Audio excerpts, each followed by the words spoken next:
gentlemen, boys and girls, welcome to Nightona. Or maybe the Isotoners. Nobody's really sure. I am very attractive, and with me, as always, is the man who leads a sad, corn-dogless existence, Magas. You're correct on the corn dogless existence. It's not sad. It is. You have not known the joy that is corn dogs. It's harsh. Well, I mean, it's accurate. I didn't say it was inaccurate. We're here at Daytona, round 8 of the ESR, TUGAS and eSRA championship. And we got the finale coming up in Imola in, I want to say 2 weeks' time. I could be wrong. Let me check. It could be. Date. It is on November the 6th. So it is indeed in 2 weeks. So there you go. And I don't really have anything else to add on that, really. It's Daytona. It's a tough track. It's got some deceptively difficult turns, particularly the first one. We're going to see some cars off at some point. We're going to see some people... Whoa! Speaking of cars off, Matías Gonzalez returning to the field with a big spin. We're going to have Matías in a little bit. And Jesus Huerta currently leading the way on pole position ahead of Tobias TH, Max Simmons, Bertrand Barrier, and Andrew D. So, you know, the regular faces up front, although Simmons having a better than usual day. And in the GT3 category, it is Alfonso Alexandre leading Luciano Chazo, Josiah Jerome, Ariel Zatoni, and David Feit. What about Alfonso Soriano? And Cole McRae popping out there at the end, as well as Ariel Zatoni. Cole McRae, I know that guy. You did do commentary with Cole McRae today. How'd that go, Byron? Yeah, it went pretty good. We had a conversation about all kinds of stuff, food and drink. Probably more than the average Cole McRae commentary gets. Mm-hmm. Your corn dogless existence was brought up, to which he was just as stunned as I. The fact that the most amazing thing about me to you people is that I've never had a corn dog is very weird. I mean, you're also pretty good at spreadsheets. That's the other thing. That's true. That is my existence.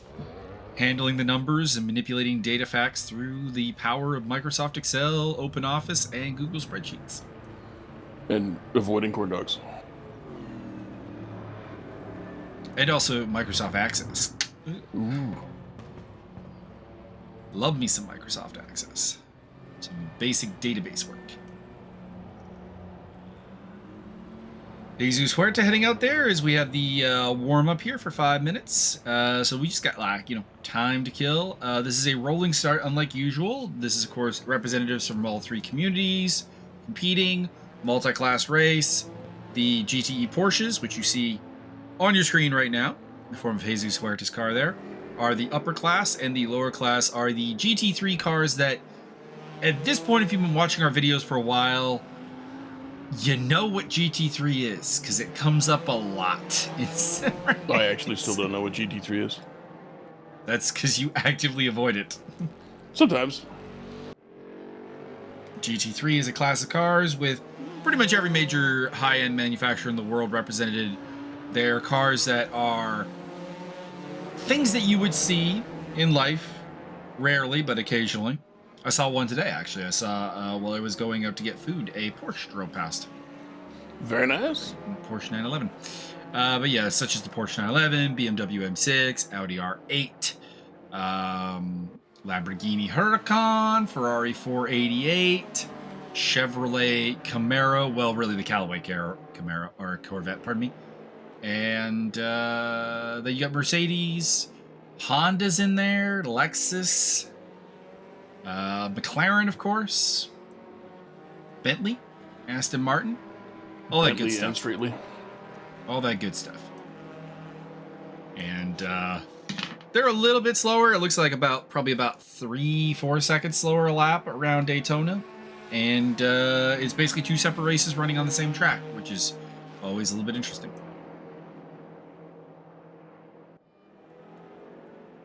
Which means we're going to see some blue flags today, Byron. Wow. Does that mean that they are very cold? Nope. Although sometimes it does mean you're on a cold lap, so there you go. Giggity. Oh, looks like Josiah's sporting a new livery there. Either that or there's a second Audi out here that I'm unaware of. Max Simmons with maxed out McRacing. Currently at the top of the warm-up charts. We'll be interested to see what this is. It's a 90-minute race with a single pit stop, and as per usual, we'll be doing the Max Simmons watch to see if anybody stays out longer than Max does. On the previous race, there were a number of weird shenanigans with the pit stops. Well, that would be because there was the double pit stop idea going on. Yes. There, and also the... But one of your mans decided that he was going to wait until the last, 8 minutes to pit even once, let alone twice. I did note that. It was kind of wacky, and it all worked out in the end.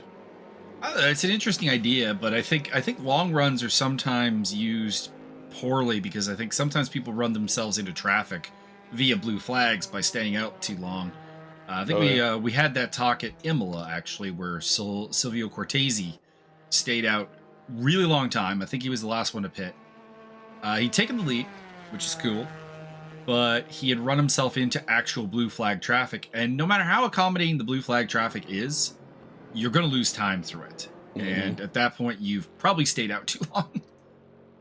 But it was kind of weird with the double park race that you guys did at Kalami there, because it was a double pit stop, no tires required, only fuel, which was a bit weird. And therefore, all you had to do was swap your tires. And of course, wet tires across a 90-minute race will, last it no problem. Wet tires have a remarkable low wear rating, so long as it stays wet. If the track starts drying up, wet tires go away real quick. Let's just put it that way. I remember there was a race at Silverstone that was a wet race. I wasn't in it. I was doing my crew chief bit with Mr. Kaspari Zigomanis, and 8 laps into the race, the voice comms, because the track was starting to dry up, we're all going, what pressure are the wet tires supposed to be at? Are they supposed to be at 42 psi? And people were like, no, it's supposed to be at 30. Oh Lord. And we got Kaspari a very good result by saying, okay, so here's what you can do, here's what you're going to do, Casper. You're getting the plate, you're going to get in the pits, you're going to put some dry tires on, and everyone else's wet tires are going to start exploding. And sure enough, kind of did. It's one of those times when, the track is wet, and the dry tires are going to be a problem, but the wets are kind of getting to the point where they're going to blow up. So you may want to get off them. I like explosions. We do have a couple of green Porsches in the field. I think we covered that last time. Magic Kazchuk. So it's a little harder to tell the Andrea, I think goes well. It's a little bit harder to tell the GTE cars now because they're not all white and red, but I can tell some of them apart now. So that's good. You're telling me that the magical cabbage truck is now green in honor of his heritage? Yes. And that is Andrew D, I believe, that you can see there in the green Porsche. Anyways, we're off to a rolling start here at Daytona because of the embankment that you would be starting on with a standing start, which is a bit of a problem. So here we go. Roman Barthez was not on pole, so I'm not sure why he's shown in first place. I'm a little confused by it. Might be in the pits still. Yeah, I think he's in the pits. So it'll be Jesus Huerta and Tobias TH leading the way. We focus on Bertrand, and we have a green flag. Here we go on the embankment of Daytona. And down to the treacherous turn 1. And it looks like the leaders have gotten through there relatively safely. I don't want to hear about safely. I want to hear about carnage. I mean, you just got a flooded racetrack to commentate on. I mean, it was pretty nice. One would think there'd be a lot of carnage for it. Splish splash. They were taking a bath all along Saturday night. Doing the Cabbage Patch Kid. Could be. As Magic Cash or Andrew D there cutting off Martin Smith and hangs on to 5th position ahead of Smith and James Boutelier. Butler going wide, and the fellow Brit Magic Kazchuk getting up the inside and trying to take that spot away from Butler. Battle for 7th place. Butler hanging in there. We got Gaston Lecurze and Rukit Lampe, as well as Romain Barthez, 11 GTE cars. And then in the GT3 category, Luciano Echazo leads the way from Josiah Jerome, Alfonso Alexandre, Ariel Zatoni, and Mauricio Delgado up in 5th place. Not to be confused with his cousin Terrestrial Zatoni. Oh. Gaston Lecurze looking to get past Magic Kazchuk. They get a little squeeze there in the bus stop chicane. Bus stop? A slow down penalty. Ain't not gonna break my stride. Ain't nothing can slow me down. Whoa. Bertrand Barrier on the tail of Max Simmons, trying to work the draft through the embankment here. There's the battle for the lead. Tobias TH and Jesus Huerta. Jesus is the GTE leader in the championship right now. He's got didn't come in with the lead. Tobias TH actually in the lead. It's the first time I think we've come into a race without Jesus being in the lead, actually. Luciano Echazo battling with Josiah Jerome, who took the wrong turn at Albuquerque there and ended up off the track. Sure what's up with that. I'm sure I'll find out in the stewarding report. I think we should track him down and interrogate him immediately. Oh. Could do.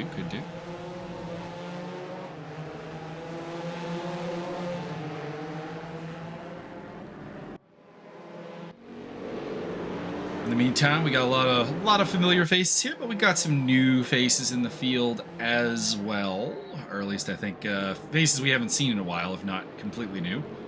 We got Mateus Gonzalez back, who's running a C7 Callaway down there in 6th place. And we haven't seen Cole McRae in a little bit. Well, we saw him at Watkins Glen, but there was it was not a proud race for him. Let's just put it that way.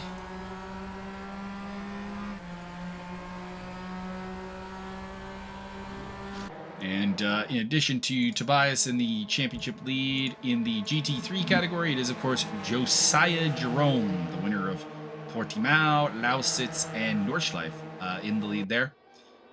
With a whole tightly packed unit of the Bentleys of Echazo and Komorowski, as well as Zatoni, all kind of packed together. It's Max Simmons is there running, as well as Andrew D. trying to get around the outside of Martin Smith. Or Smith trying to get down the inside of him, because I think last we checked, D was ahead of Smith. So I think that might be Smith completing his overtake, as opposed to D going on the offensive.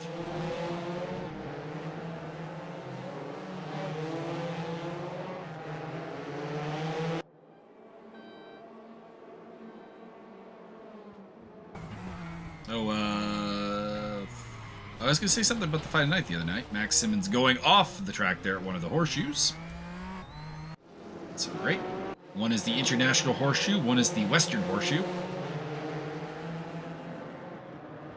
Everybody all about the horseshoes. Nobody ever pays any attention to the cow shoes. Well, it's because they don't have cow shoes. In fact, I recently, bizarrely picked up watching like those hoof trimming videos. Oh, yeah. Like, yeah, why do they not have shoes? Out of control. Because cow hooves are different. Cows have bifurcated hooves, I believe. We keep putting the blocks on them to elevate the damaged hoof. Indeed. Oh, Rudiger Lampe battling it out with, that would be Kazchuk in the green. And then in the other two cars, you've got Gaston Lecurze, and there isn't a 12th car listed, so that might be Romain Barthez, who's actually a lap down.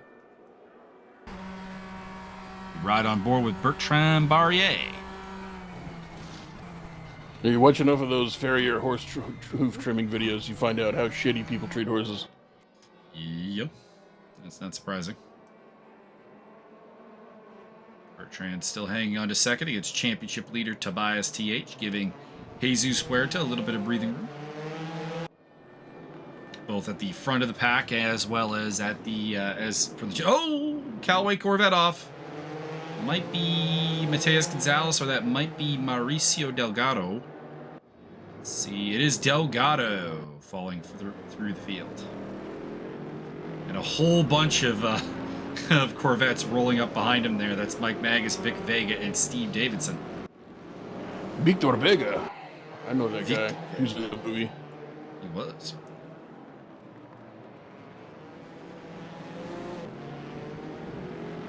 Along with his brother Vincent Vega, if you pay attention to the extended Tarantino universe theories. Correct. There's, have you seen the theory that Jules is, like the Django's great-great-grandson or something like that? I've seen that one. I've also seen the one where the theory is that Jules is the, is Samuel L. Jackson's character in Kill Bill. That he went on a journey of, I guess, atonement in a way, and ended up as the piano player at the wedding chapel when the bride was going to get married there. And then they were all dead. They were all dead, yes, because the Deadly Viper Squad decided to crash the party. Bad news. We were also having a discussion on previous commentary about, bad news bears, but when are good news bears? You have something to add, Isaac? I do have an answer. Andrew D has fallen back to 7th place. Got to get that out real quick. Looked like he might have gone off the track. The good news bears is, of course, the teddy bear picnic. Ah, that's true. Hey, the teddy bears had their picnic. Andrew D going side by side with Magic Kaszczuk and their 2 green liveried Porsches. Gaston Lecurzi in the background, along with Ricker Lampe. And it's going to be Kaszczuk who emerges in front. Pick it back up in the podium battle. Tobias TH tracing Bertrand Barrier. Jesus Huerta up ahead. Huerta, of course, back after, I believe, missing Watkins Glen. I am correct on that. He's a 3-time winner this season, having won at Portimao, Lausitz, and Road America. Tobias TH has run at Slovakia and Nordschleife. And Barrier is the winner from Spa-Francorchamps. Of course, Andrew D taking his first win at Watkins Glen last time out. So the top 3 in the running order have all won races this season.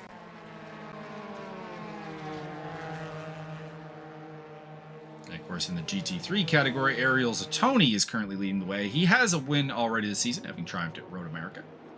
Josiah Jerome at Portimao and Lausitz, as well as Nordschleife.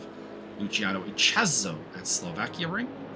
And the last 2 rounds have had newcomers to the winning circle. Paul Olaru at Spa and Alfonso Alexandre at Watkins Glen.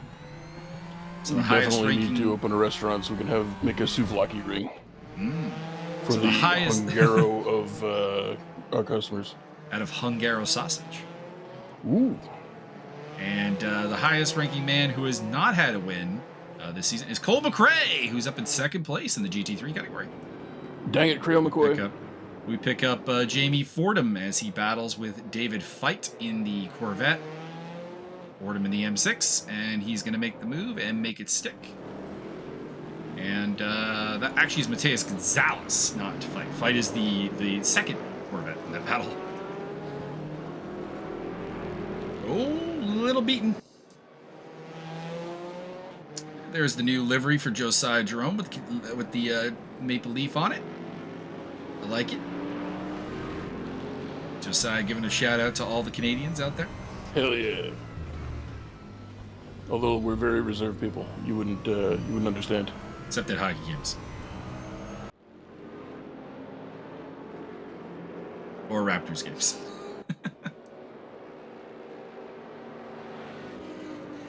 Josiah Jerome. Oh, that is one of the GTEs off Gaston Lecurzi, spinning into the infield. Life in the infield surely make you throw the ball. Surely make you lose your mind. As they head through the bus stop chicane.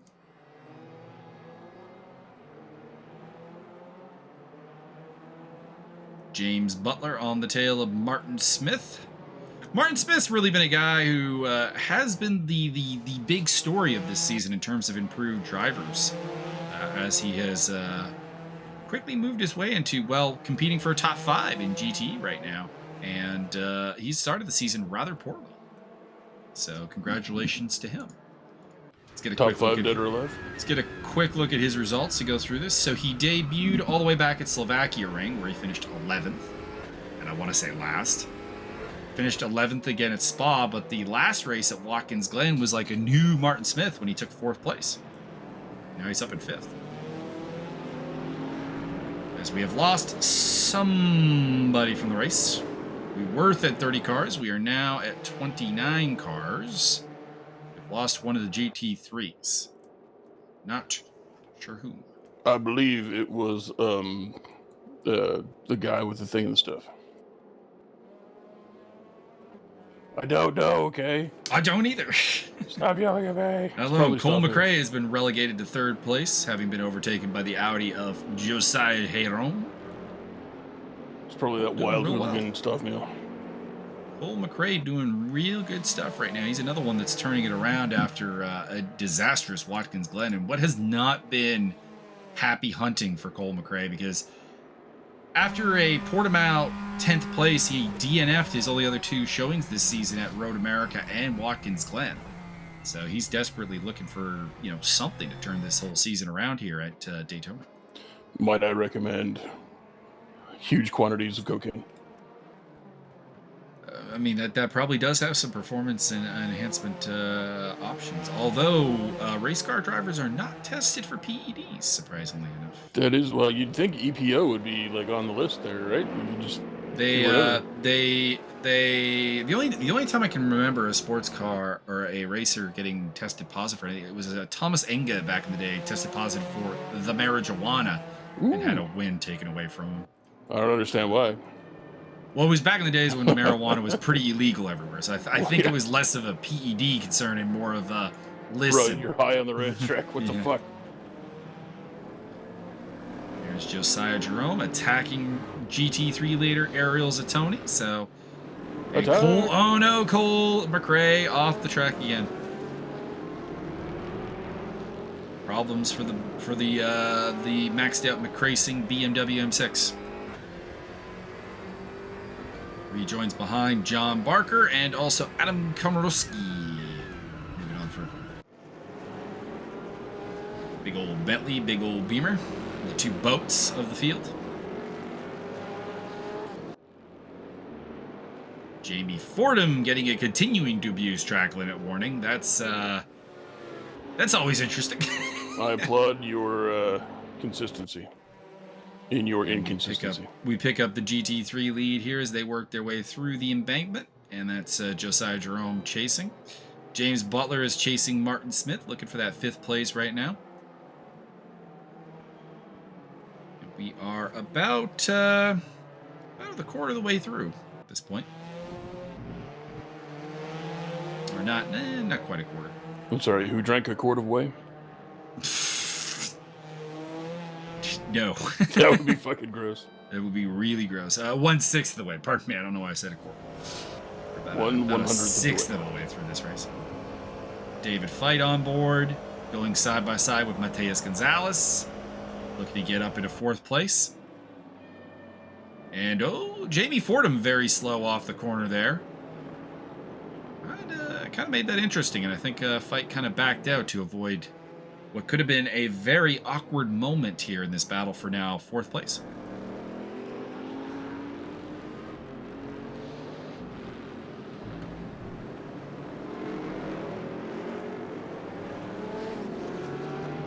When was the last time we saw Mateus Gonzalez race?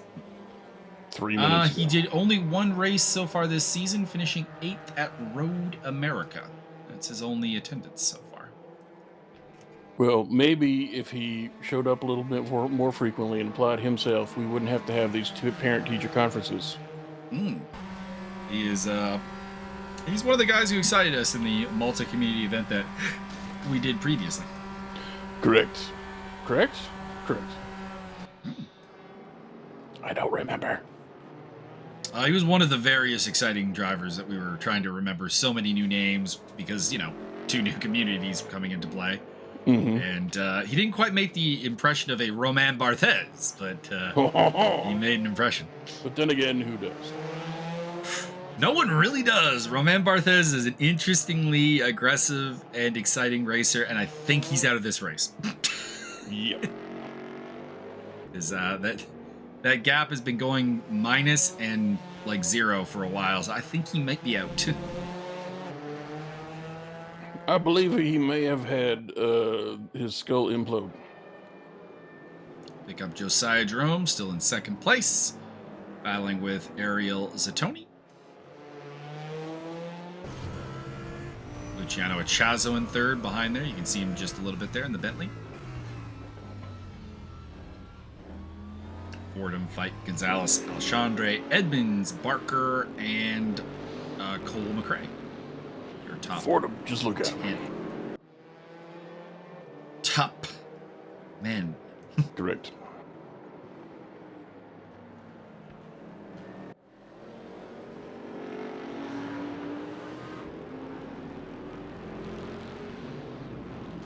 I have an itchy thumb. Some bug has bit me and it's all swollen up.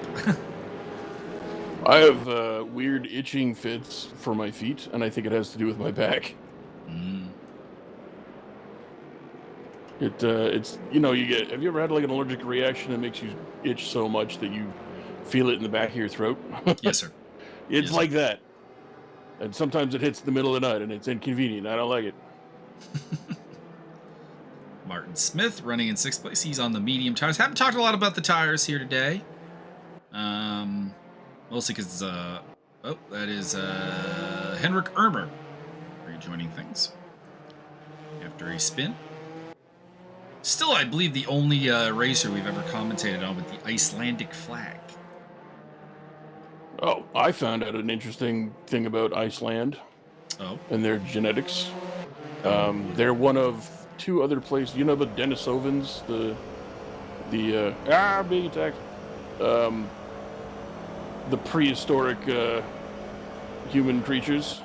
Mm-hmm. It was like us Neanderthals did Denisovans, which they've just recently discovered in the last, 100 years or so. Mm. And apparently there are 3 places in the world where Denisovan genetics are much stronger than anywhere else. There is Iceland, Malaysia, and Australia.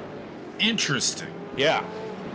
And they're mainly finding these Denisovan remains and civilization type. Not really civilization. There wasn't really civilization, but Cole McRae, by the way, overtaking Martin Edmonds while we are exploring this topic of conversation. So they were cave people and stuff like that, but they had homes. And so like those 3 places are usually in Siberia / northern China. So, I mean, you figure it out. I see. Ooh. Tobias TH going a little wide there. Got some damage showing on the front end there. Very beat up, so he's headbutted something. Or me. I would hope not. I don't. As big as you are and as strong as you are, I don't really know if you'd like to get headbutted by a Porsche 911. No, and also it would generally hit me in the chin, so I would be up. Martin Edmonds gets back past Cole McRae there for 8th place.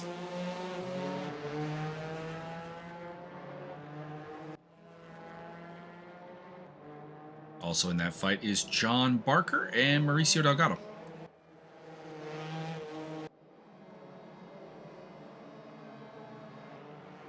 Andrew D battling with... Andrew D has had a rough day. He's qualified quite well and is down in 9th place. Battling with Lampe now over 8th. Oh, pardon me, over... It keeps fluctuating. I think it's 8th. It's the fact that I think Barthez keeps popping around here with some ping issues that is messing things up. Looks like Henrik Erber has also parked the car.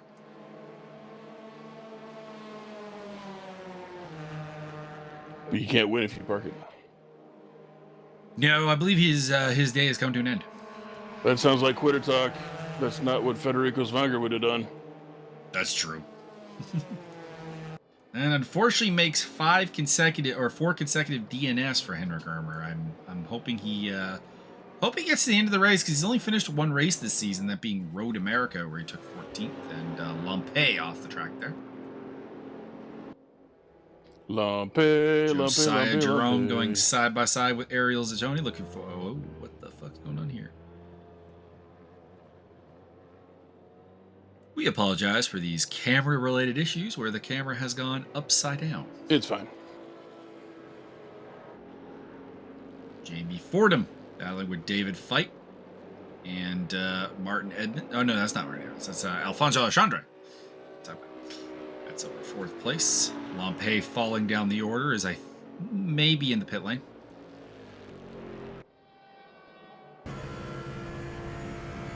Too early for his scheduled pit, so it must be some significant damage. Josiah Jerome trying to go around the outside of turn 1.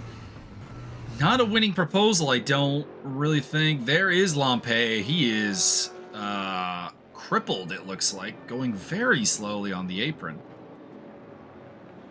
And Josiah Jerome got it. The camera went away at the very wrong time there as Jamie Fordham is off the track again, along with one of the Valvoline Corvettes. That is David Fite.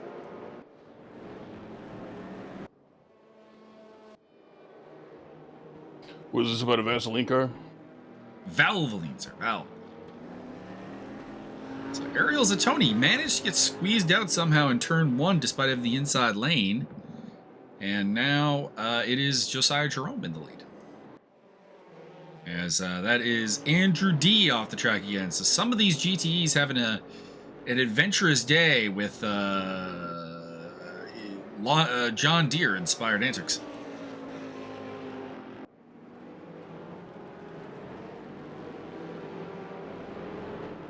McRae recover. Oh! Gets clipped. That was Steve Davidson. Getting into him. Steve Dave. John Barker on board, battling with Adam Komarowski in the Bentley. BMW V Bentley. And up ahead of them, it is Mauricio Delgado in 8th place. Into the bus stop.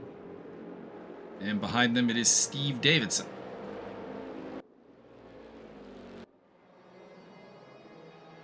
Ariel Zattoni going side by side once again with Josiah Jerome. Inside lane usually wins. Martin Edmonds trying to get past Jamie Fordham. Battle for 6th place. And one of the Corvettes heading into the pit lane there, that is Alfonso Alexandre, making his way in as the pit window opens. And Alexandre will be the first one to get their pit stop out of the way. Oh, yeah, he's going to get it. Boosh. A bit early, but if he got some damage, obviously there's some advantages to making this pit stop early. Mauricio Delgado running in 6th place. Pestering Jamie Fordham. If you're not for them, you're against them. Fordham's had an interesting race. He's been going back and he's been kind of going back. Oh, Lord. He's going to get spun across Mauricio's bow there. And that might explain why Fordham's been having such erratic pace. His front end is all kinds of messed up as he rejoins behind Rene Ermer.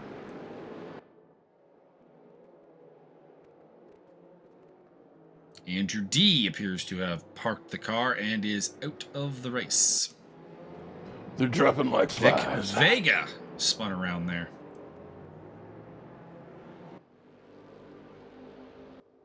At this rate, there's not even going to be a top 3. I mean, the number of cars we haven't seen have a moment is rapidly shrinking. One of those is Ariel Zattoni, as we see Martin Smith. Well, cross him off the list. Same spot Vic Vega got spun around. You spin me right round, Vega right round. Steve Davidson battling with Adam Komarowski. Steve Davidson showing a little pace today. Picking up 7th place. Got the inside line here into turn 1. Should be able to handle this against the Bentley. And in fact, he does quite comfortably, actually. Next on his list will be John Barker, who is battling with Mauricio Delgado. Looks like Barker's got some damage that we haven't seen how he picked that up. Michael Magas, slow down penalty for track limit abuse. Bertrand Barrier. Still in second place, running the soft tire. Same with Tobias TH.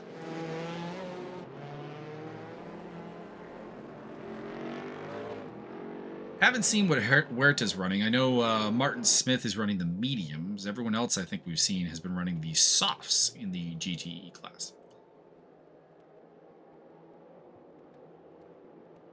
I believe he's running the studded tires. Uh-huh. On board with Ariel Zatoni, you hear that roar of the Callaway C7 engine. Ariel's changed up his livery, was running the carbon livery. Now he's running the Wayland Corvette livery. Waylon Jennings. Looks for a way around. Wayland Mercier. Aubin Mercier? Olivier Aubin Mercier.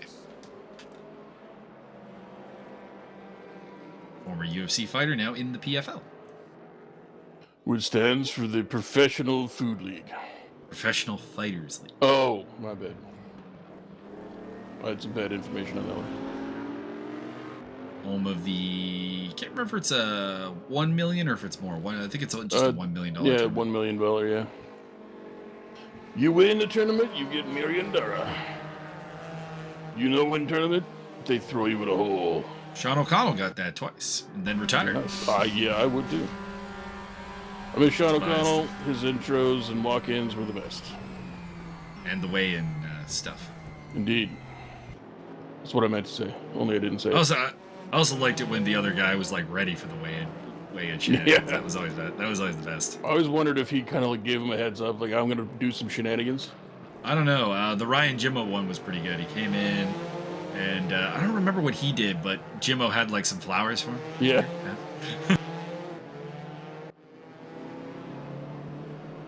Tobias TH running on the tail of Bertrand Barrier. They're coming up to Vic Vega to lap him. Oh, I think they both had flowers. I think O'Connell gave him flowers, and then Jimmo was like, wait, stepped back to his manager, grabbed a bigger bunch of flowers. That had to be coordinated? Choreographed. Coordinated. There. Max Simmons is on the mediums. Figures Max Simmons would be on the harder top tire option. Always a man who goes late into the race for the pit stop strategy. Getting very, very close and personal with Tobias TH's rear end there as he looks to get up into third place. Giggity. Through the bus stop chicane. Pick up Ariel Zatoni, still on the tail of Josiah Jerome, battle for GT3 lead.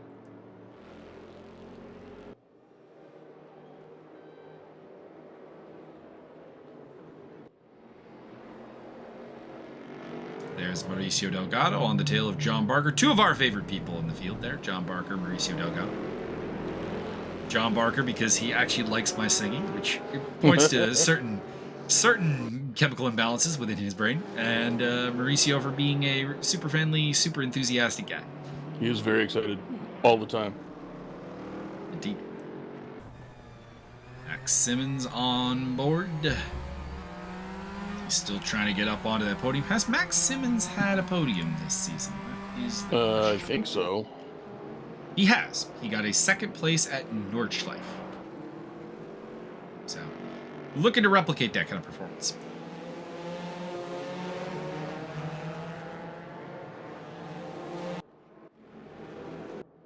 Comes in today on 63 points. Which is 62 more than you really need. I mean, he needs more because he's actually in 6th place in the championship. Oh. So hopefully he can get more.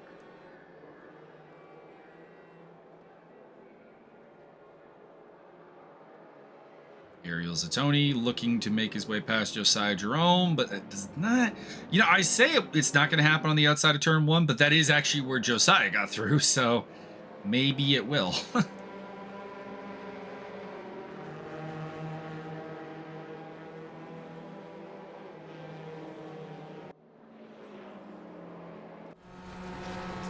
Tobias TH, and then on board with Max Simmons. They're coming up to lap, I believe that is Michael Magas in the C7. He'll stick to the high line probably. Simmons to the inside. Oh, 3 wide. Reef 3 wide there, but Simmons gets through on Tobias TH and into 3rd position. Wonder what the tire wear right now on the soft versus medium is like, because Simmons is overtaking some soft tired cars. And if that's the case, that probably makes his gambit a good one, because it suggests that the softs don't have much more than a 30-minute lifespan.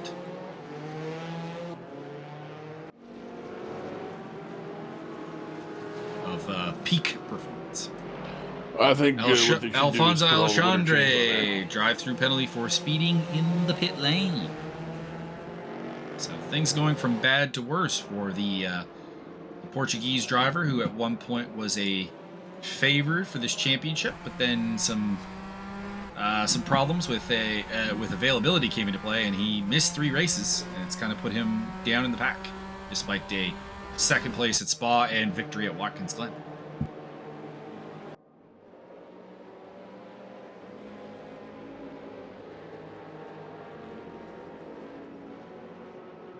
Also took a penalty earlier this season, as Rene Ermer goes spinning out of control, and Cole McRae picking up a slowdown for continuing to abuse track limits.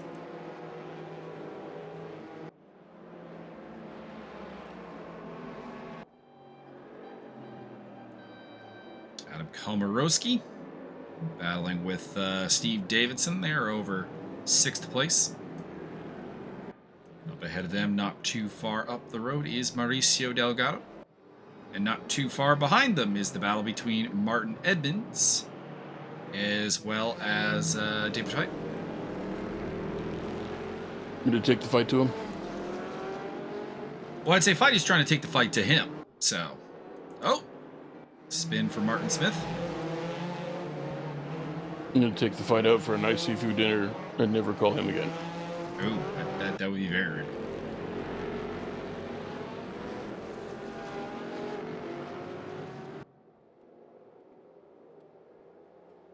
Ariel Zatoni still in 2nd place. Still very close, but not able to find a way around the Audi R8 of our boy, Josiah Jerome. The 2-time winner of ESR Academy.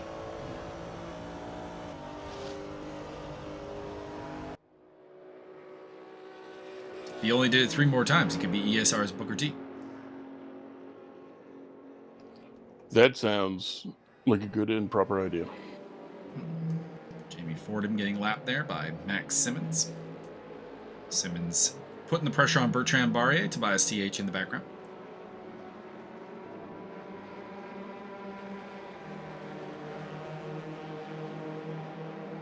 Really does seem like Simmons' medium tires are starting to become the tire to be on right now. Looks like the softs maybe have run out of their window. Tyus Gonzalez. Lap there.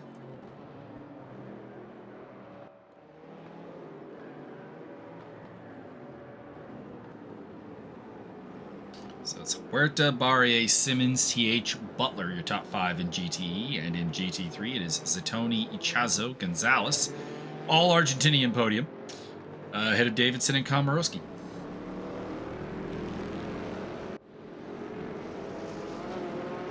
Speaking of which, here they are.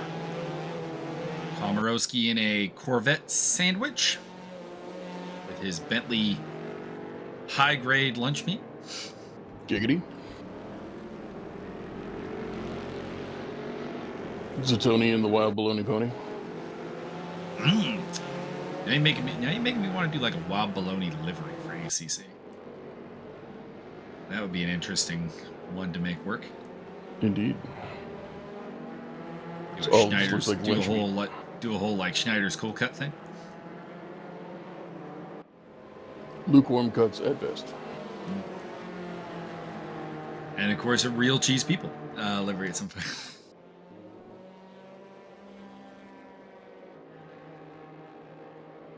If Justin Swan is watching this, get on and work on this, Justin. We need cold cut car and we need real cheese people.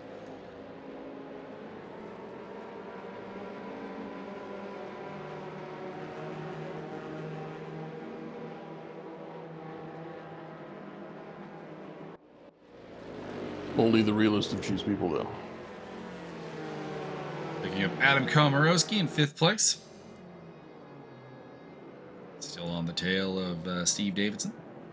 Battling for top non-Argentinian numbers. I was going to say Josiah Jerome was in the lead. What has happened to our Audi boy? He's down in 25th now. I wonder if he's in the pit lane.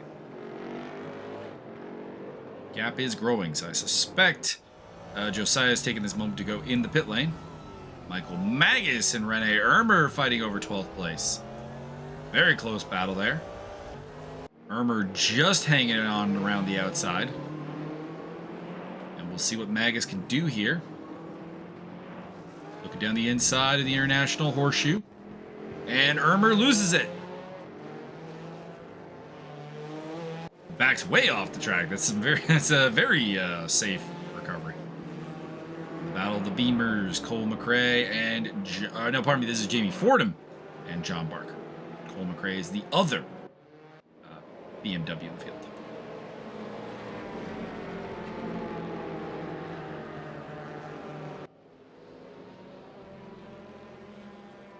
One of the GTEs working their way through traffic there. Mauricio trying to use him for a draft to get a run on Komorowski. Oh boy. And ended up hitting the GTE car. I think that was Barrier. A little bit sloppy. Got the position. But I wonder if that'll end up in front of the stewards. Be sure to go to esrshop.com for your GTE3 DVD. The making of Daytona. Could be. Oh boy. Komorowski looking to try and get that spot back.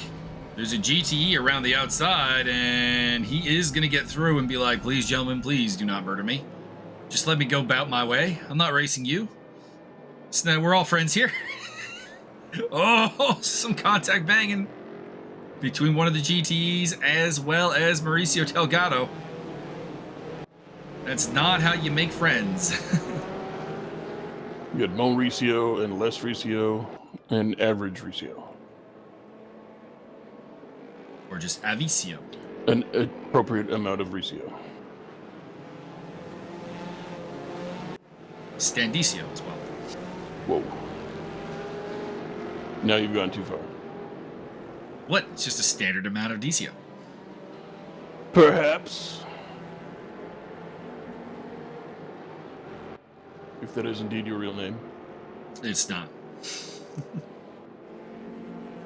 I, of course, always have the issue of, like, what is my real name? Because, you know, different name on the birth certificate to the name I've gone by through my entire life, depending on where I go, what country I'm in. I believe your real name is probably Adolf Mussolini. Wow, no.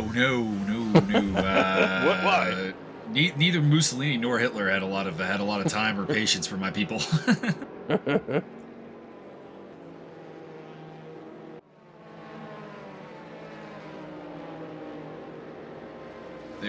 They were not as accepting of a multi-ethnical person such as myself. As Martin Edmonds is looking for a way past Adam Komorowski. Komorowski losing out to Delgado. Now might lose out to Martin as well. Has fallen quite a ways behind Mauricio. Into turn one. Porsche has the inside, but the Bentley will hold on. Also in the mix there is David Feit.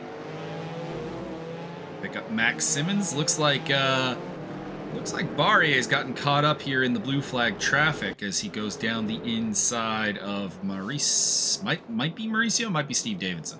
Probably Steve Davidson.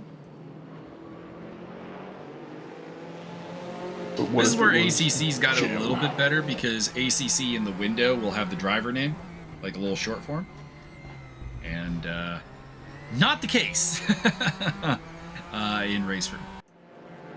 So if you have the same livery as someone, you might get blamed for things that they do, because sometimes I just don't know.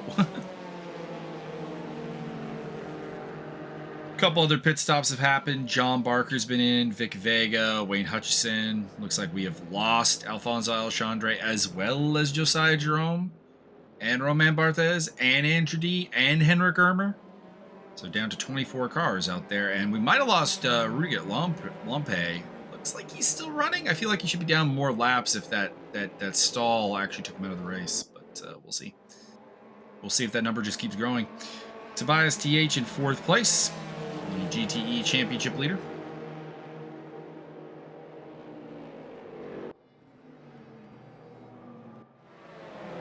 As John Barker comes back down pit road. He's already served his pit stop. Did he pick a drive-through penalty up that we were unaware of? I don't know. Very unlike Mr. John Was Barker. he potentially driving a white car with red stripes? No, he was not. He's driving the Reese's Peanut Butter Cup car. Oh. As you dubbed it last episode. Indeed.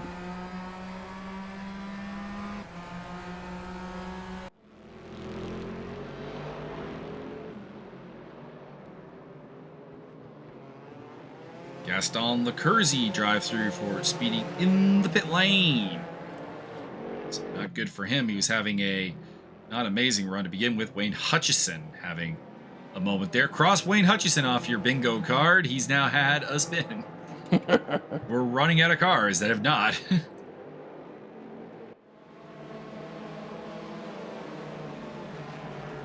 Let's see, who have we not seen spin out? We've not seen Jesus Huerta spin out because he's been basically in front all day, and we really haven't seen him at all. 14 seconds up. Haven't seen Max Simmons lose it. Haven't seen Barrier. Haven't seen Tobias TH lose it, but we can tell from his front end that he in fact has. So I'm not sure if he's on the bingo card at this point. I think James Butler has had a clean day so far.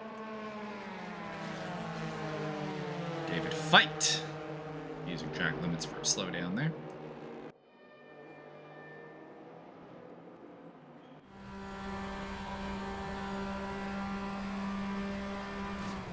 On board with Tobias TH. Now in 5th, having lost a spot to James Butler. Wonder if he should maybe get in the pits, because it seems like Tobias's tires, more so than anyone else's, are fading quite badly. Perhaps we are just, getting close. Put the chains on. Actually, to be honest, all the soft runners should be thinking about getting in soon. We are like 1 minute and 40 seconds away from like the halfway point of the race. So unless your plan is to do soft, I'm surprised we haven't seen more of them in the pits. Mauricio Delgado up behind Steve Davidson. Battle for 4th place in the GT3 and the top non-Argentinian honors. That seems oddly racially specific. Well, it's what happens when 1st place, 2nd place, and 3rd place are all from the same country. Possibly the same city. I don't even know.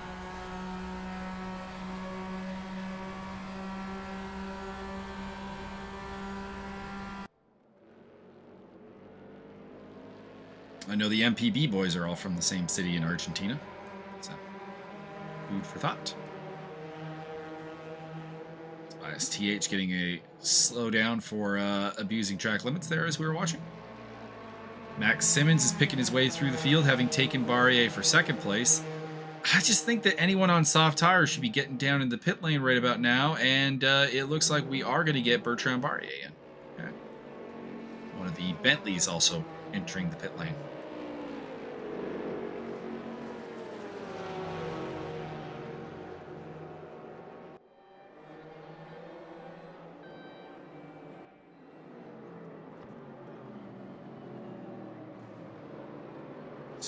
Oh, that's close. Steve Davidson, Mauricio Delgado having a little cuddle there. Delgado comes out in front.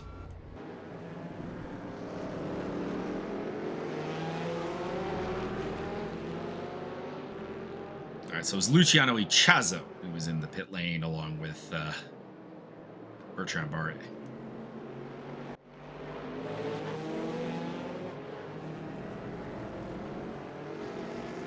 Adam Komorowski continuing along, 6th place behind Martin Edmonds. One of the GTEs working their way through up there.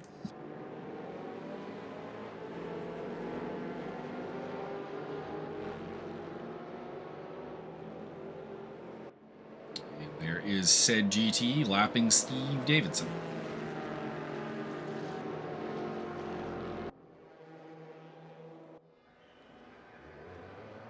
Back into the race goes Bertrand Barria. That might be why he went so long on the softs. It looks like he's going to try and do it all soft tires today. That could be interesting. With the high rate of degradation we've seen, I'm not sure it's a great idea, but I also haven't tested these cars, so I don't know. Maybe it's a great call. Does come out ahead of Tobias T8, so he has that going for him.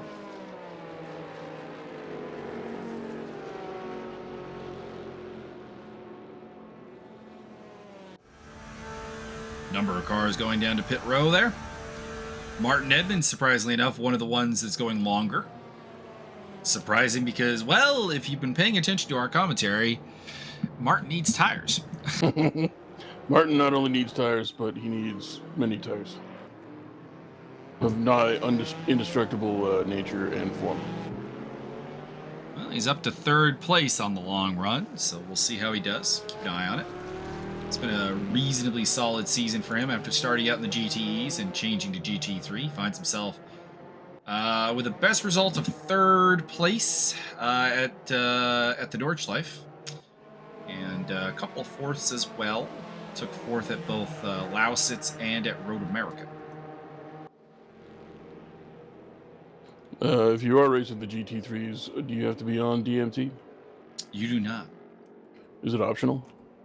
It is optional. But, you know, it is mandatory if we do a DTM series. Then you need the DMT.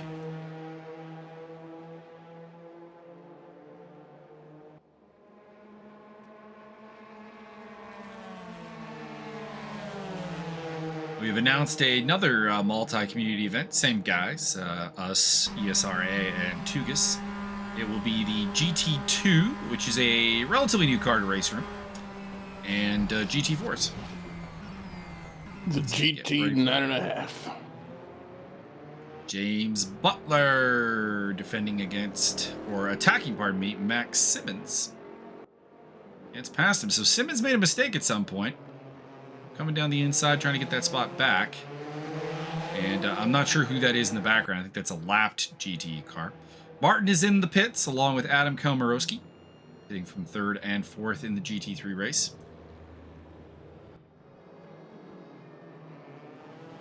So a couple of people still out there. Huerta, Simmons, Butler. Simmons has got back past Butler.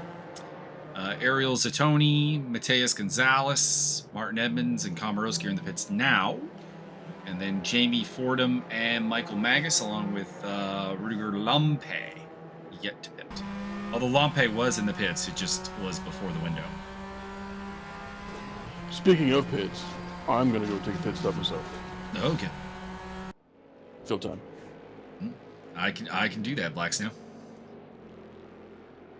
James Butler running in third position here. My commentary partner has gotten up and left the commentary table here. Oh my God, it's Booker T. Wrestling fans will get that. Non-wrestling fans will just think I'm crazy. Which, hey, I mean, you think I'm crazy anyways. So that's fine. Adam Komarowski rejoining the race there. Not seeing Martin Edmonds, which is interesting. Also in the pit lane there is Michael Magas. It looks like Edmonds beat Komarowski out of the pits by a fair bit. Wonder if there's a different tire strategy going on there. Well, the gap is very... Okay, never mind. The gap is very close. Just maybe they were very different parts of the pit lane there. That is about as close as the gap can get. Those two cars are nose to tail as they exit the pit lane there. Martin Edmonds in the Porsche. Adam Komarowski in the Bentley. They rejoin in fourth and fifth place. Doing pretty well. Pretty well. So their runs have gone pretty damn well. They've come out ahead of the likes of Steve Davidson and Mauricio Delgado. And we're ahead of them. Interesting.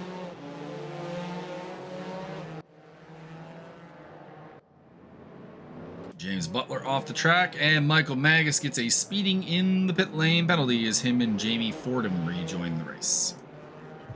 How dare that dirty Michael Magas get all of the pit lane speeds?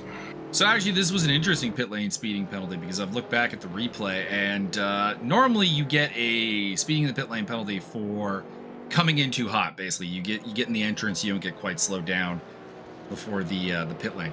No. I did the rarity thing where I got a speeding in the pit lane penalty for turning off my limiter too soon on the exit of the pit lane. So I did extra stupid to get that penalty. As Jesus Huerta into the pit lane to ditch those softs and probably put on another set of softs, given that there's less than 40 minutes to go. He's kind of in a race of his own, though, as Mauricio Delgado gets past the Bentley of Adam Komorowski, who I think made a mistake because he's ended up quite a ways behind Martin Edmonds here. Michael Magas and Jamie Fordham not really battling because Fordham has to know Magas has a drive-through penalty and will have to make way within the next 3 laps. Adam Komorowski gives us a spin. Take him off your bingo card, everybody.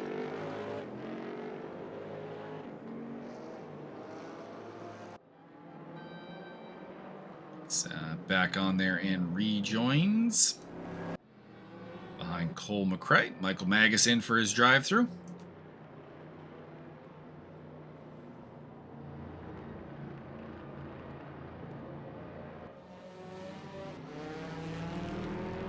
We check out Wayne Hutchison, who's played his way into the top 10.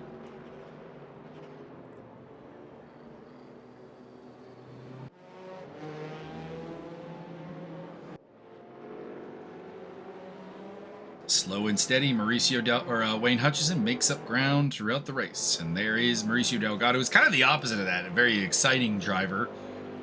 One prone to sometimes ill-advised moves. We'll see how that goes. Shenanigans. He currently runs in a pretty solid, what is that, 5th place? Yeah, 5th place. Wayne Hutchison in 9th.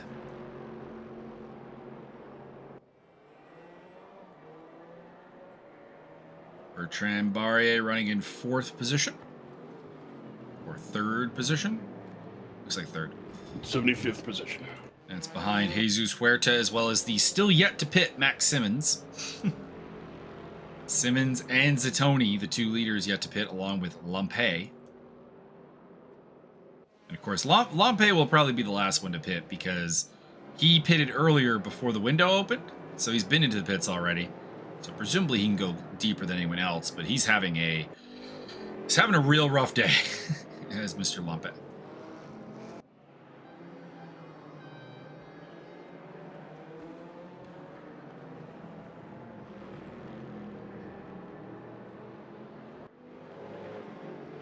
Soldiering through and still running, though. Check out Wayne Hutchison catching up to Adam Komorowski. So it looks like Komorowski's had another incident because he had just been passed by Mauricio Delgado last time we saw him. And now he's behind Steve Davidson and Cole McRae by fairways. I apologize for any loud background music on my end. Apparently my upstairs neighbors have just decided to drag heavy things across the floor for a few hours for no reason. Dance party with the furniture, man. I don't know. I don't have a clue what's going on. It could be 2 milk crates full of records for all I know. They're just scraping them around on the floor. Oh, Wayne Hutchison overtaking Komorowski. So down to 9th place goes Komorowski. This race going from good to a fair bit worse for Komorowski right now. He is a championship contender, although has a long way to go if he wants to catch up to Josiah Jerome. Best result of the season, 2nd place at Nordschleife. And 3rd place is at Slovakia Ring and Spa-Francorchamps. Komorowski in his Bentley. Who's this Spastic Frank guy? I don't even know what you're making fun of there. Spastic Frank in his shop.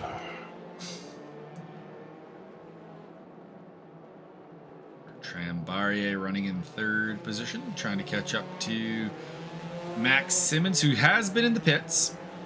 He's come out about 1.5 seconds ahead. So the overcut working out for Simmons. We'll see if it lasts. Well, to be honest, I mean, strategically, I think he's outthought Barre. Now it just comes down to, does he have the speed to hold the Frenchman behind him.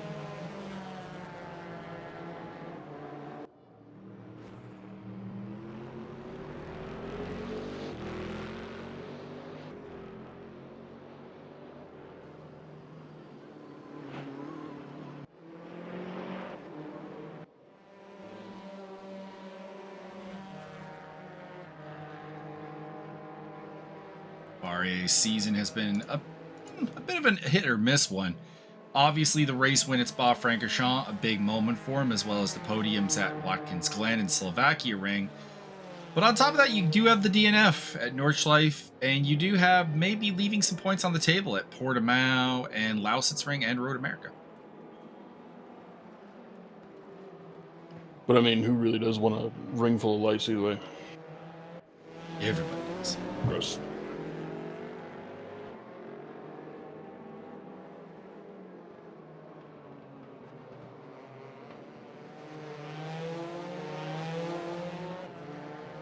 So Ariel Zatoni on pace for his second win of the season, having previously won at Road America.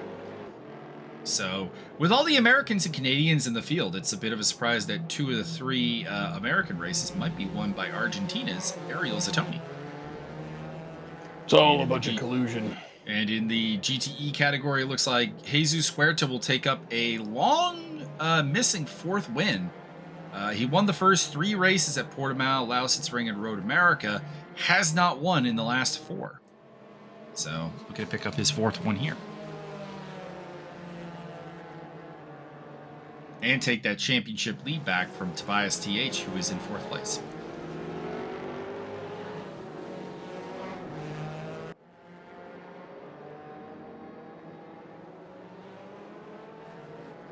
Mauricio Delgado up in 5th place, looking for maybe his best result of the season. Nope. His best result is P4 at Nordschleife, so this would still be a good one. Actually, Delgado has been top 10 at every race except for Spa-Francorchamps, which he missed, unfortunately. And is really actually, I think, forced a reevaluation of where he fits in the ESR hierarchy of speed.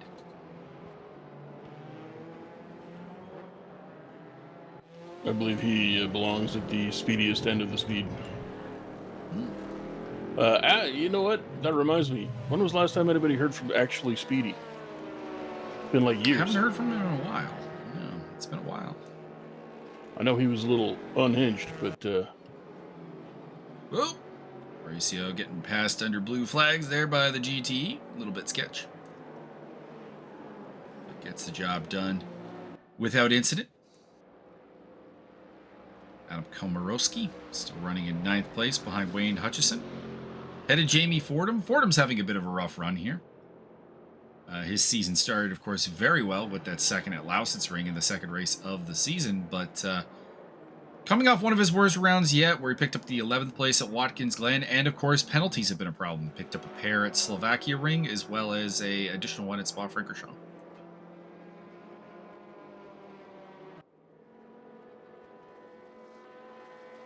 Probably should be fighting for a top 5 spot, but instead he's at the lower end of the top 10 due to his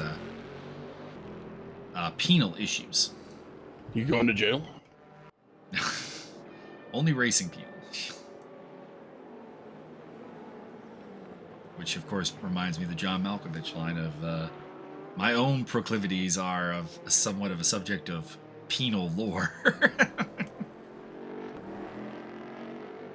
Barker running in 13th position as he closes in on Rene Ermer.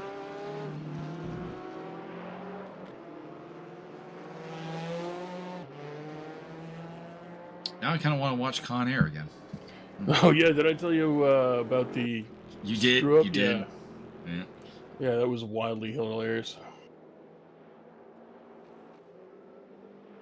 Everyone has been into the pits, so it is a straight race to the finish for everybody here for the remaining 29.5 minutes here at Daytona.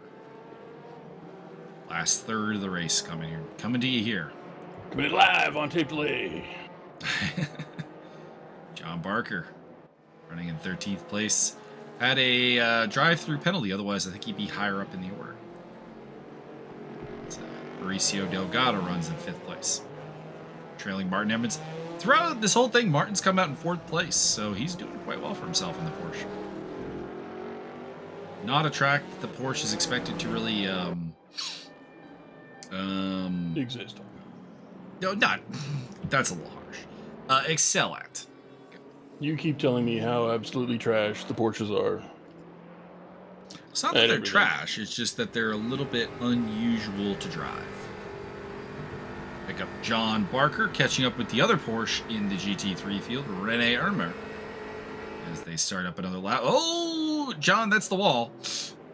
And he comes down, gets the inside line, sold him the dummy around the outside, and gets the position.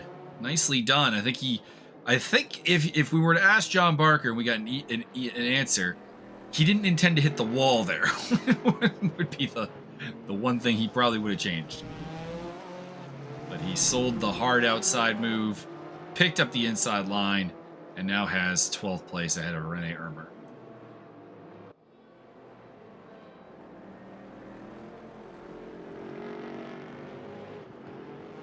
John Barker coming off his first podium of the season with a 2nd place finish at Watkins Glen.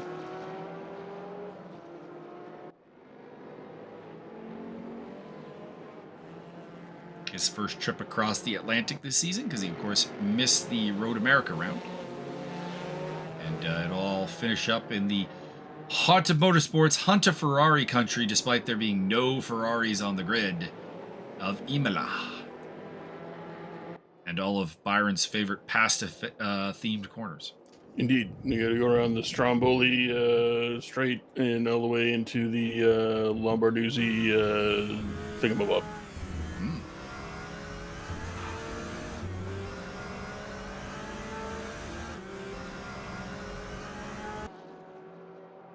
But championship leader Josiah Jerome out of the running today. He could have punched his ticket to a championship here today. That won't happen. It will go to Imola. Although at this rate, it is looking pretty... All right, I think he's already punched his ticket. Never mind what I just said. He needs to get some penalties if he's not going to win this. It's the GTE trophy that's up for grabs pretty heavily between Tobias TH and Jesus Huerta, with Andrew D, Bertrand Barrier, a little bit on the outside looking in. Maybe they can get in there. Adam Komorowski has a moment of off there, and that is not sure who that is getting out of the way there. One of the Corvettes. Could be Mateus Gonzalez. I'm not sure what livery he's running.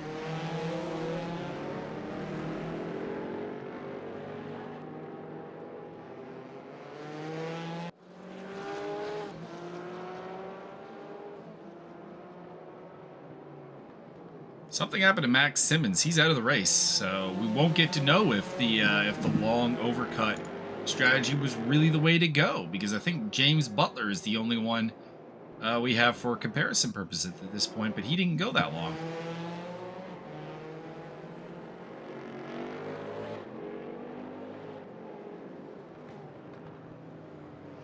Also, he's battling with Martin Smith, who I think ran the same strat, so not really a lot of comparison there. On board with Mauricio Delgado, still running in 5th place.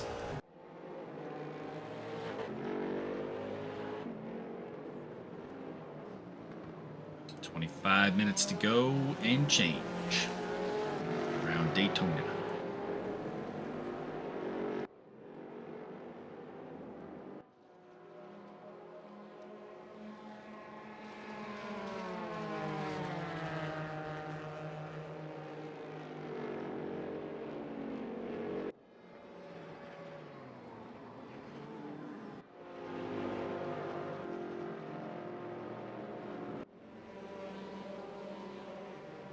Mauricio Delgado. See. Tracking down Martin Edmonds. Looking for a showdown. Chile versus Canada. Chile. Currently actually in a Canadian sandwich with Steve Davidson running in 6th place. Tobias TH still looking to get on that podium. Looking to get in there. Him and Bertrand Barrier having a feisty championship battle. Nah, not so much. I mean, really, it's Puerta versus TH, and then it's D versus Barrier and Lecurzi are really the two battles at the top of the tables going on right now.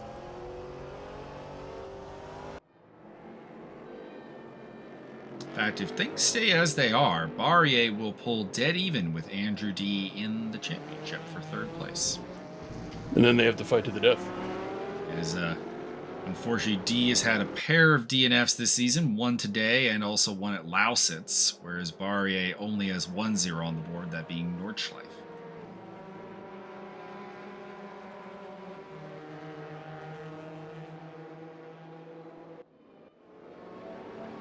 And if he gets his podium here, Barrier will have 3 podiums to D's 3 podiums, but D will have a first and 2 seconds to a first, second, and third. Or pardon me, no, it would be, yeah, first, second, and third for Barrier, and a first and 2 seconds for D.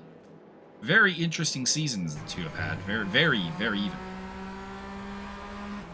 Barrier's 10-point penalty back at Portimao proving to be a pretty large obstacle. James Butler running with Martin Smith.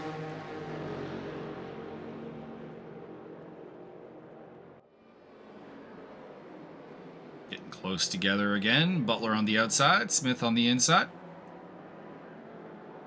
And it will be Smith who keeps the spot as Butler cedes the corner. And Rene Ermer going off the track there to get out of the way of Tobias TH. Weird. See if that opens the door for Michael Magas to make up a spot. Put him in the wall.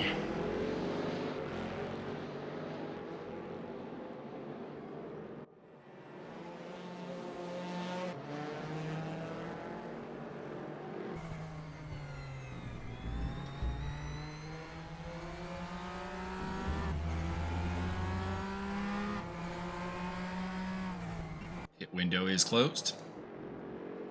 James Butler.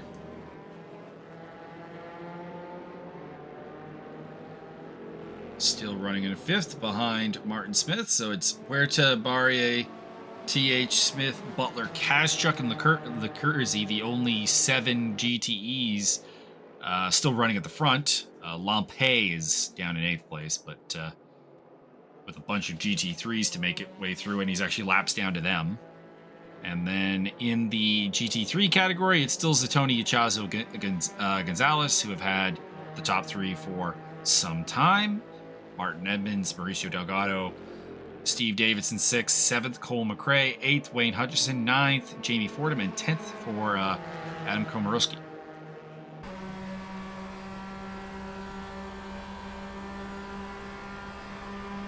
And it was 60-bit egg roll. James Butler looking for a way around the outside again. Not happening again.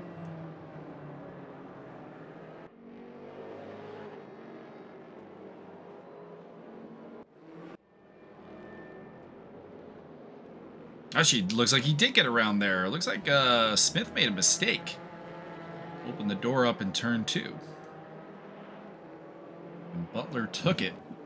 How has Butler's season gone so far? Not amazingly. Best result was 6th place at Nordschleife. He also had a 10th at Road America, but a penalty at Spa-Francorchamps and a DNF at Slovakia Ring, along with a couple other DNPs, has him quite a ways down in the standings. But Butler is always here for the battle and the fun, more so than the championship. So he's probably enjoying himself quite a bit right now in this prolonged battle with Martin Smith.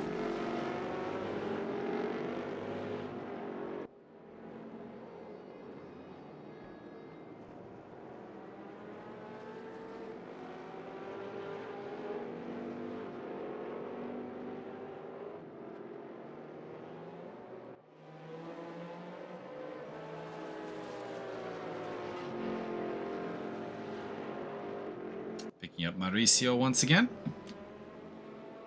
Trying to hunt down Martin Edmonds. Honestly, still a bit surprising that Martin shook out in 4th place here, just because he really wasn't in position to be in 4th before the pit stops. Really made a bit of an overcut work in that Porsche.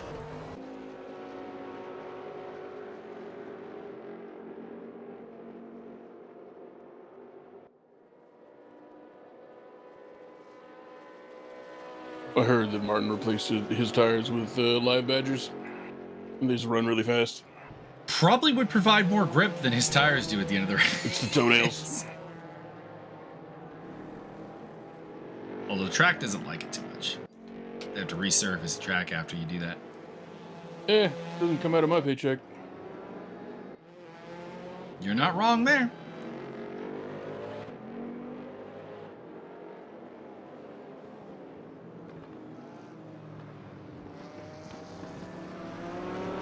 I feel like when Cole pulled the "You're Not My Dad" gif out, you should have brought the Stefan Bonner "I Might Be."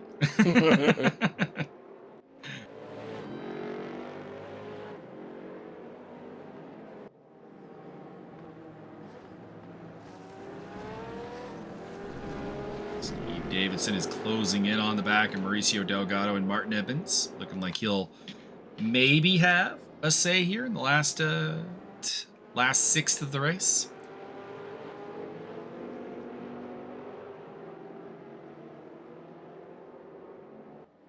Lampe is still out there running, so credit to him. He's had a disastrous round here at Daytona, but he is determined to get those points on the board.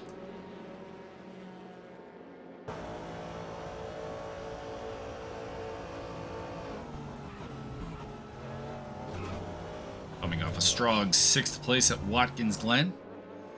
And despite the disaster that has been this round for Lampe, Byron, he's going to take home in 8th place if he keeps it going. I love Lampe.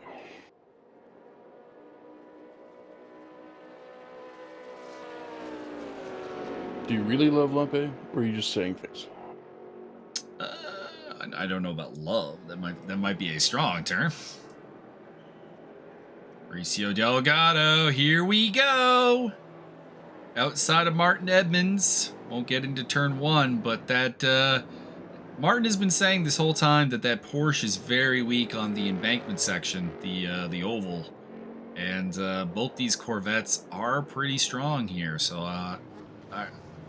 hashtag pray for Martin to take this 4th place home, and of course the ever-present hashtag pray for Martin's tires. I believe at this point they are octagonal. We pitted not that long ago, so I think they were probably okay right now. I think it'll be probably about 10 minutes to go when the tires start to kick.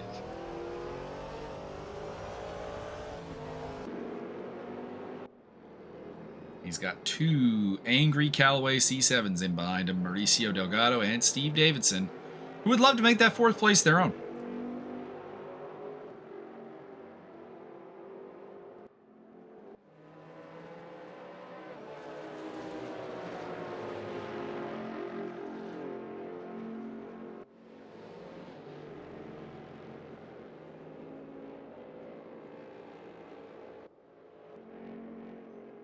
Oh, getting wiggly.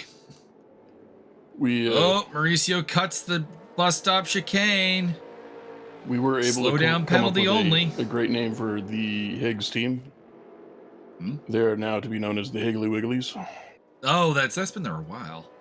Well, now it's there even more. Cole just refuses to embrace the Higgly Wigglies as Steve Davidson makes the overtake there happen. Mauricio got kind of lucky there. He cut that chicane pretty hard and could have very easily gotten a drive-through penalty for track limit abuse.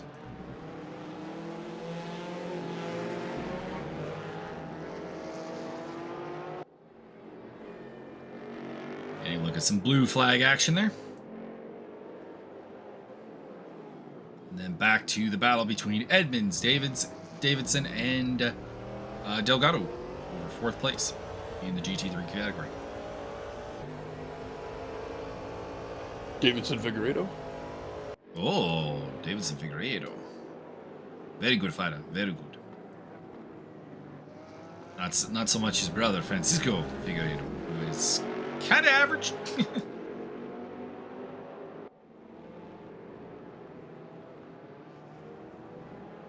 We get a lot of brother combinations in MMA, and very seldom are both of them good. Correct. Lozons, the Guidas.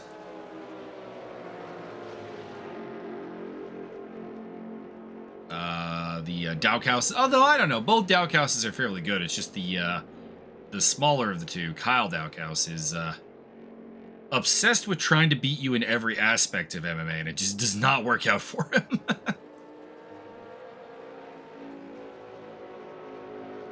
Remember the fight he had with Brendan Allen, where it's like he was clearly outboxing Allen, and he's like, I gotta go for a takedown. And his corner screaming, no, don't do it.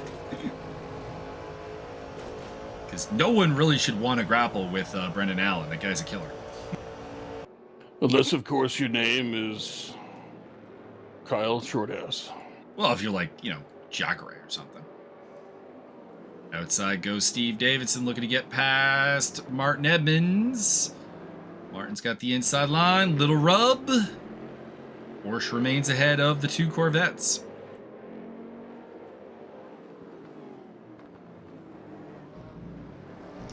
Minutes to go here. Lap time's about a minute 46, minute 47 around here, so we're looking at probably somewhere in the neighborhood of 7 more laps. But it'll also depend where the leader is in terms of the finish line. As Wayne Hutchison and Jamie Fordham battling over 8th place. Fordham hanging on against Hutchison for now.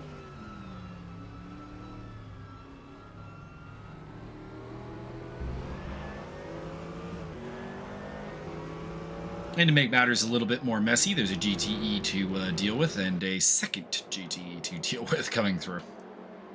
Well, I think that's easily accomplished by putting them both in the wall. There's a lot of wall to work with here. I like that.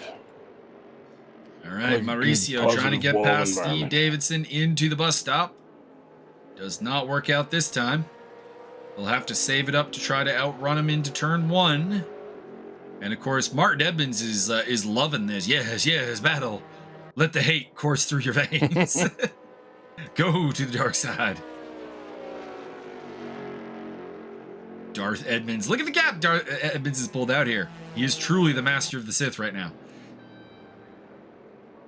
Somebody in the pit lane there. Didn't catch whom.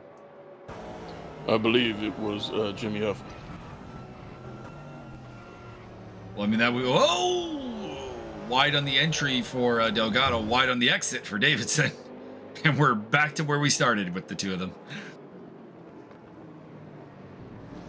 Into the inside of the International Horseshoe for Mauricio Delgado. He might have it. It's a full throttle turn 4 up here.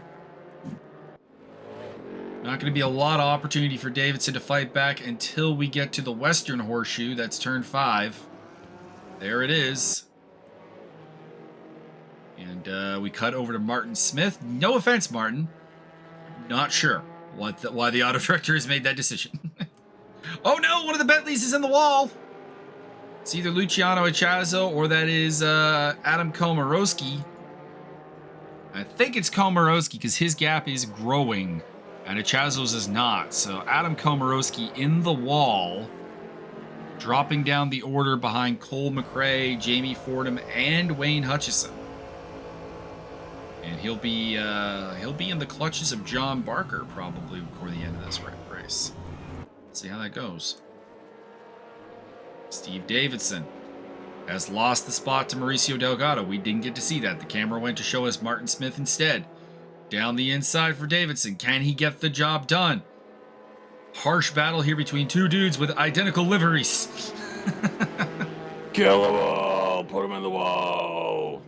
As some GTEs come cruising by, and it's like, hit pause, boys. Hit pause. We're interrupting the battle with our own battle.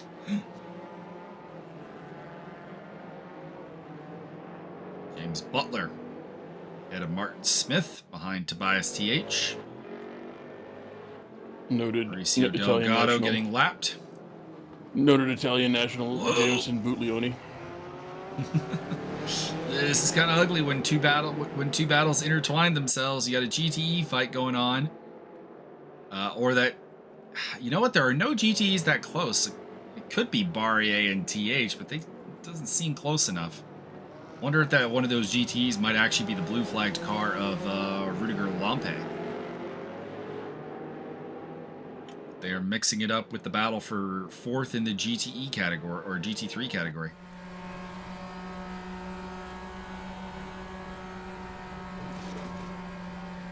So Roman Barthez is in fact still running. I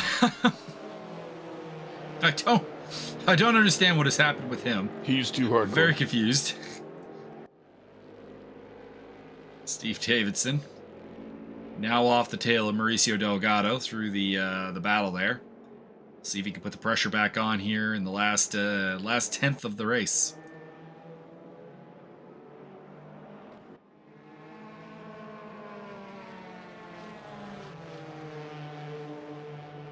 Yeah, could have been Barria and TH who were working their way through there. They are kind of close together. Gap is down to 1.1 seconds. Was up to 1.7. And now it's Corvette battle time. Once again, Davidson going to the inside. Delgado on the outside, heading into turn 1. And I think Davidson's got that. Assuming he doesn't go very wide there. Goes a little wide, but not enough for Delgado to get a sniff. Martin Edmonds, in the meantime, still hanging on to 4th place as these two battle and nearly kill each other.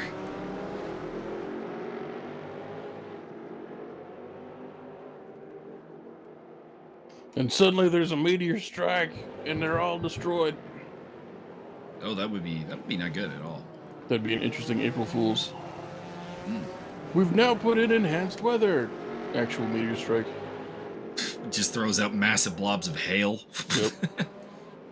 Big old golf ball sized hail.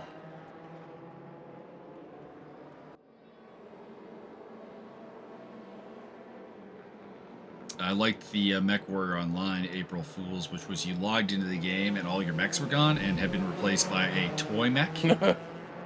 From so in the BattleTech universe, there's actually the way they retconned the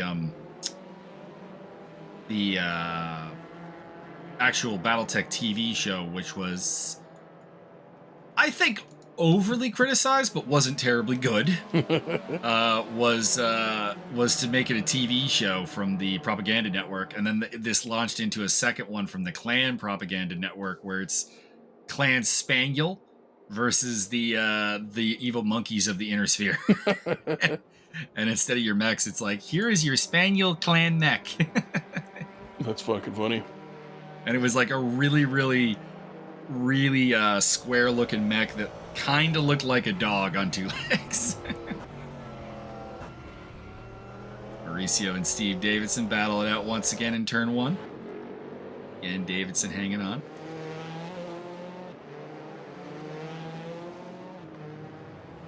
Oh! Getting close. Getting close. Oh! Out of shape, Steve Davidson. Turn 4 is going to go to Delgado, I think. Why are we looking at Tobias TH right now? Come on, Auto Director. Do me a favor.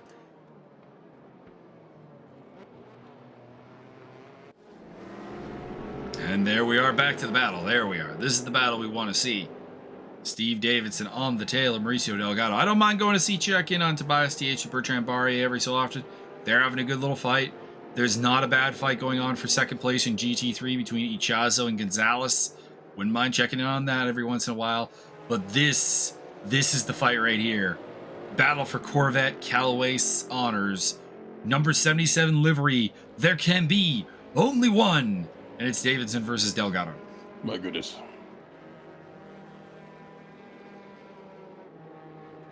Also, a little battle going on between Mike Magas and Rene Ermer, but that is by far the least interesting one going on right now.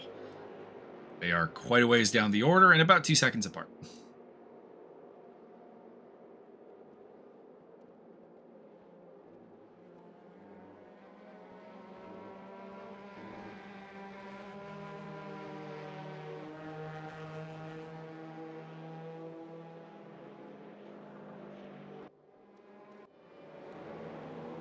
So Byron, who's your call? Davidson going to take it, or is Delgado going to take it? I mean, which one I have will to believe that Delgado's enthusiasm will carry the day.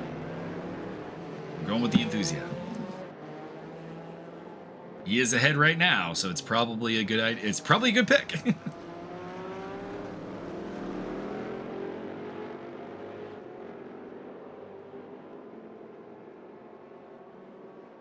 Meantime, Martin Edmonds up ahead with tires that I can only assume have the consistency of mulch. Mulch. Beach. And Tobias TH still trying to run down Barrier, but feels like he's it feels like that gap is getting larger and not smaller right now.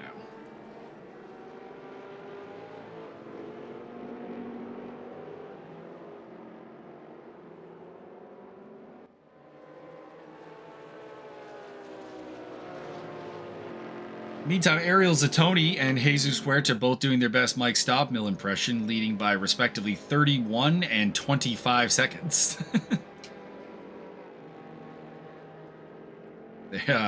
There is no real doubt as to who the winners of each class are right now, unless something terrible happens in these last 3 minutes and change.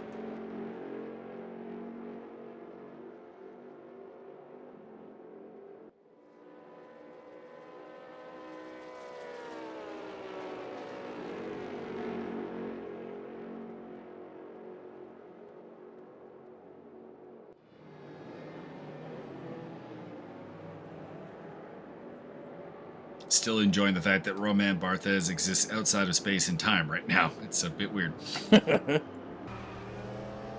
On board with Steve Davidson. Still looking to get past Mauricio Delgado. Running out of time to do it. 2.5 minutes to go. Probably only 2 laps.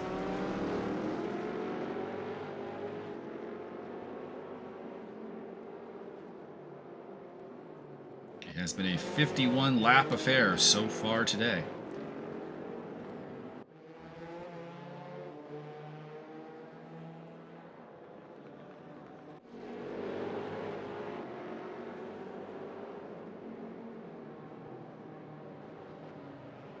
Tobias TH getting closer to Bertrand Barrier. Maybe a mistake by Barrier. Gap is under a second now. Some interesting stuff there. Slowdown penalty for Vic Vega.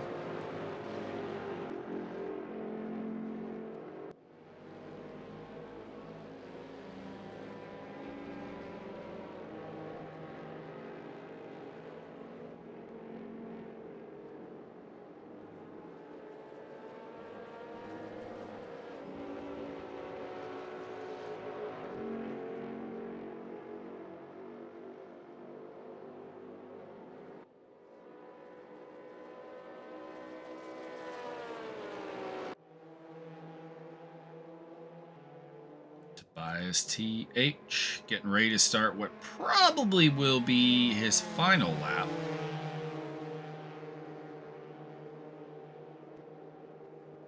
Don't think Barrier can get back to the finish line in less than, or pardon me, Huerta can get back to the finish line in less than 1 minute from now. So I think this will probably be the final lap here. Tobias TH and Steve Davidson got past Mauricio Delgado. Happened off camera. We didn't get to see it. Camera guy, can you go to that fight, please? It's going back and forth. Delgado got it back. Probably at the bus stop chicane, if I were to make a guess. You would have to make a guess, wouldn't you? Mm-hmm. Well, I don't have to, but I mean, all I have is rampant speculation. That sounds vaguely illegal. It's not illegal. It's just irresponsible for journalistic purposes. Fair enough. John Barker has gotten within 4 seconds of Adam Komorowski, so that gap is randomly coming down, and that might be something because that was it was a large gap before. That might be why Komorowski appears to have spun off, and Barker does overtake him.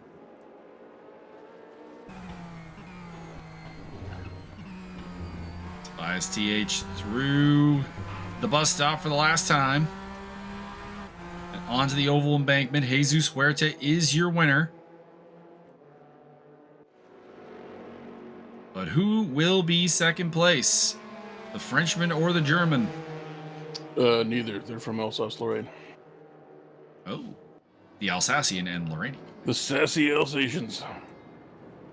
Steve Davidson comes home in 6th place behind Mauricio Delgado, unable to get there.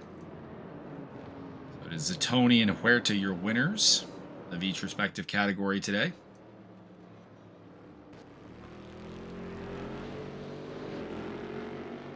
their AI controlled cooldown lap.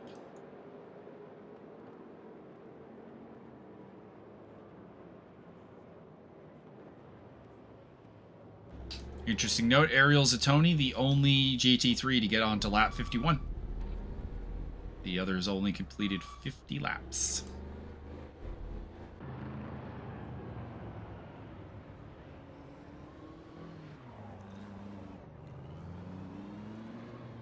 Just wait for everything to sort out here, and then we'll give you the rundown of the results and the standings heading into Imola. So this is like the run-up to the rundown? Mm-hmm. There is, in fact, your race winner in GT3, Ariel Zatoni, in the Whalen Little Red Corvette. With the raspberry beret? Mm-hmm. Michael Magas coming on home. 12th place. In the ITK Engineering Corvette.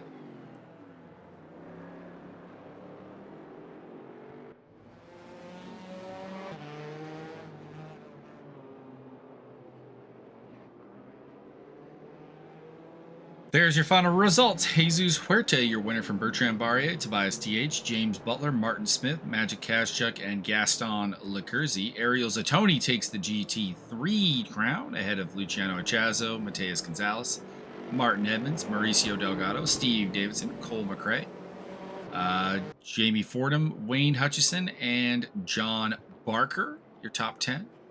Also making it to the end, Adam Komorowski, Michael Magas, Rene Ermer, David Feit, Rudiger Lampe, and Vic Vega. DNS for Max Simmons, Josiah Jerome, Alfonso Alexandre, Andrew D, and Henrik Berber. As well as Roman Bartha is not even on the list. The game doesn't even know what to do with him. So, championship-wise, here we go. Where does that put us? So, in the GTE category, Jesus Huerta leads by 1 point over Tobias TH heading into the final 131 to 130, with Andrew D and Bertrand Barrier on an even 100 points, Gaston Lecurzi on 81. In the GT3 category, it is all sewn up unless there's some massive penalties coming down the chute for Josiah Drone, because he is 35 points to the good over Luciano Echazo. There's only 29 points up, or 27 points up for grabs at Imola. Third place belongs to Adam Komorowski on 88 points, 80 for Ariel Zatoni, and Martin Edmonds on 68 points. Your team's championship, which we've not been really given a lot of coverage to, but TUGAS Pro Racing, number 1, Tobias TH and Jamie Fordham lead the way. 2 points up on eSports Racing Argentina, Luciano Echazo and Gaston Lecurzi. Third place belongs to the Dogged Duo Racing crew of John Barker and Andrew D on 147. Fourth place for the Canadian Pole, Martin Edmonds and Magic Kazchuk. And eSports Racing Argentina, number 2, Dos, Mateus Gonzalez, Ariel Zatoni, 5th place. My team is down in 7th place. We are Deuce Mag Racing, 79 points. Pedro Magalhaes, you got to show up, my man.